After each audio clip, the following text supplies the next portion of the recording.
Okay, so for the brown rice stir fry, we need brown rice. Yes? I cook the brown rice before class because it just turns out better that way, just so you know. But remember how we cooked the millet at the beginning of the class? I told you it's like the standard way that you cook whole grains, right?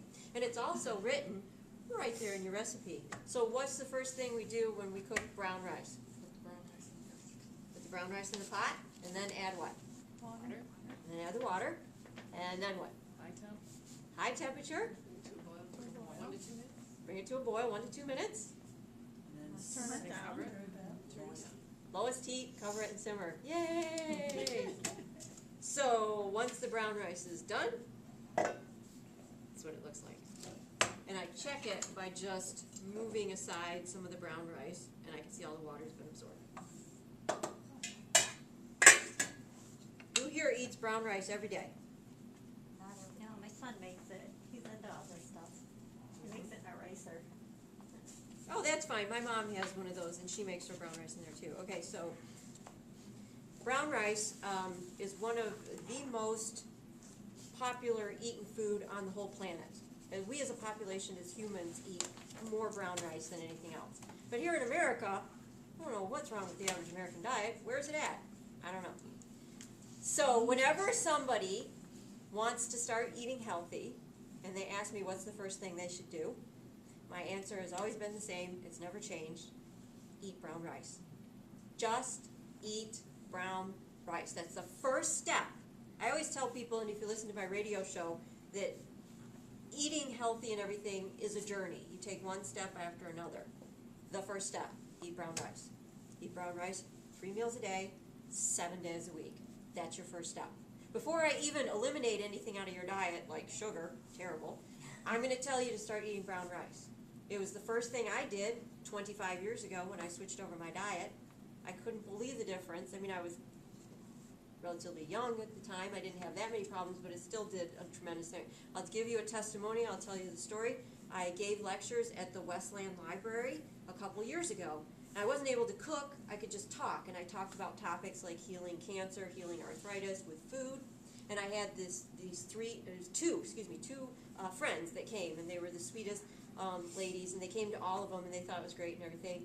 And after being there for so many months, she stood up and gave her testimonial. She goes, I've been coming to your lectures, and they're fun, and I had fun. She goes, and I was just not believing you. She goes, but you kept saying, just eat brown rice. So she goes, what have I got to lose? I'll just do it. She goes, I started eating brown rice 3 meals a day, 7 days a week. She goes, I didn't do anything else. I didn't change anything else. She goes, I had arthritis so bad I couldn't even walk up the stairs. She goes, I am running up the stairs now. She goes, I'm now going to do everything else that you suggest because just eating the brown rice made that big a difference in my life. It's really, really, really. Why? Brown rice is your complex carbohydrate, your whole grain. Your ancestors, no matter where they came from, had a diet based in whole grains. It is what's missing in the average American diet. Okay? Very high in fiber. It's going to flush your system out. We need a lot of fiber in our diet. It's going to regulate your intestinal tract. By eating the average American diet, you've weakened your intestinal tract. You probably can't properly digest food. So eating the brown rice is going to help strengthen it. It's also going to flush toxins out of your system because it's going to act like a big broom. Just flush those toxins out of your system. Does it fill you up? Does it fill you up? I think it does fill you up. Because of the fiber. And here's another thing that will help fill you up. When you sit down to eat, you need to take time to eat. You need to chew your food thoroughly. You have no teeth in your stomach. The only place you have teeth is right here in your mouth. The more you chew, you create saliva. Saliva is full of enzymes that help you digest the food. If you're not properly chewing your food, then you're eating it really fast, you're wolfing it down, you're not getting full, and then you're hungry later, you're not properly digesting it. So another key element to eating healthy and changing your lifestyle is to just slow down and chew your food thoroughly before you eat. But back to brown rice. So brown rice is so high in antioxidants that it's unbelievable. Antioxidants, when you eat food that are high in antioxidants, they fight diseases off in your body. Okay? There's this encyclopedia, I call it encyclopedia, but it's called Paul Pitchford, Healing with Whole Foods. It's a book about this thick. I've read it twice. In this book, when he talks about brown rice, it is 5 pages long. The nutritional value of brown rice is 5 pages long. That's how great brown rice is for you. Obviously, I'm not going to read everything. And what's weird about the antioxidants in brown rice is some of them have words that are this long. I can't pronounce them. But let's talk about some that I can pronounce. Vitamin E, strong antioxidants, abundantly found in brown rice. B vitamins, a majority of B vitamins are found in brown rice. Coenzyme Q10, found in brown rice. Alpha lipic acid, found in brown rice. Minerals, trace minerals. A substance called IP6. You can go into a health food store and you can buy a bottle of supplements that says IP6. It says anti-cancer supplement. You find IP6 in brown rice. Fights off cancer. They've taken the brown rice and turned it into a supplement and say, here, take a pill. You know what? I'd rather eat brown rice than take a pill. And that's where you find it. You find it in the brown rice.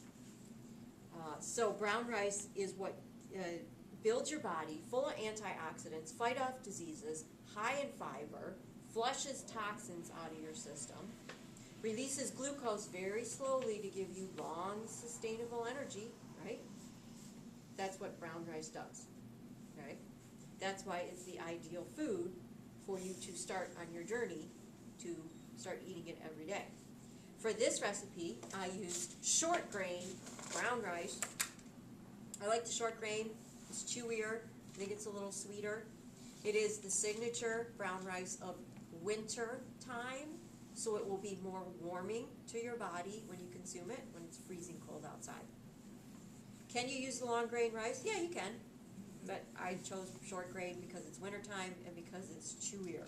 Now, brown rice, all the vitamins, the fiber, all that great stuff I told you about is on the brown coating of the brown rice, the bran on the outside. You polish all that off and you have white rice. Simple carbohydrate, no nutritional value, empty calories, terrible for you, spikes your blood sugar level. I mean, it makes that big a difference between white rice and brown rice. So this is the brown rice we're going to use in the stir fry. I'm going to set that aside and I'm going to tell you about ginger. This is fresh ginger root. Have you ever had this before? Mm-hmm. Yeah? There's some in the freezer. Okay, what do you think of it? Like it? Sweet. Kind of strong. Yes, it is strong. Smells wonderful. Smells wonderful. Water, it's refreshing. Put it in water, it's refreshing, yeah. It is pungent. That's the flavor, because she said it's strong. When you put it in there, it like bites your tongue. That's called pungent. Pungent food is very important because it awakens your taste buds so you can properly taste other things. Ginger is one of the strongest anti-inflammatory foods on the planet. Anti-inflammatory. If you have any type of joint pains or arthritis or fibromyalgia, this is your best friend. It also has antibiotic properties, antifungal properties. So if you ever feel like you're coming down with a cold, reach for ginger. You can get yourself some ginger tea, you can have some ginger soup, anything like that. It's great for your sinuses, so it helps flush out your sinuses when you're all stuffed up. It makes your breathing more easily by helping you clear up the mucus that might be in your airways, and it helps flush the mucus out of your system. That's what ginger does. So it's really good for your lungs. Let's see, high in calcium, high in iron, phosphorus, potassium. And maybe you've heard, because a lot of people talk about it, helps you when you feel nauseated. It's good for nausea too, the ginger is. But the one thing you can remember about it is anti-inflammatory properties. So you buy the fresh ginger root, hanging out in the store. Bring it home. Get a paper bag. Put it in a paper bag and put it in the fridge. It will last for months. The plastic bag keeps the moisture in there, and then the moisture gets on the root and then it goes bad. But in a paper bag, that doesn't happen. The skin on the ginger is kind of like paper. So we don't wanna eat the skin, right? So the first thing we're gonna do is just take the skin off. Let's look in the recipe, how much ginger do we need? 6 inches. Well. So we're just gonna take the skin off like so. Some water and cutting board. I'm gonna take the rest of the skin off in a minute, but just like I showed you the carrot, I'm gonna cut the ginger in slices. And then I'm gonna take those slices and I'm gonna make slits in them. So again, everything in the stir fry looks like this. It's all beautiful. Like so. What do you think? Can you smell it already? Just from me cutting it? Oh, it'll get there, don't wait. Alright, let's go on a break while we get things set up for the next thing.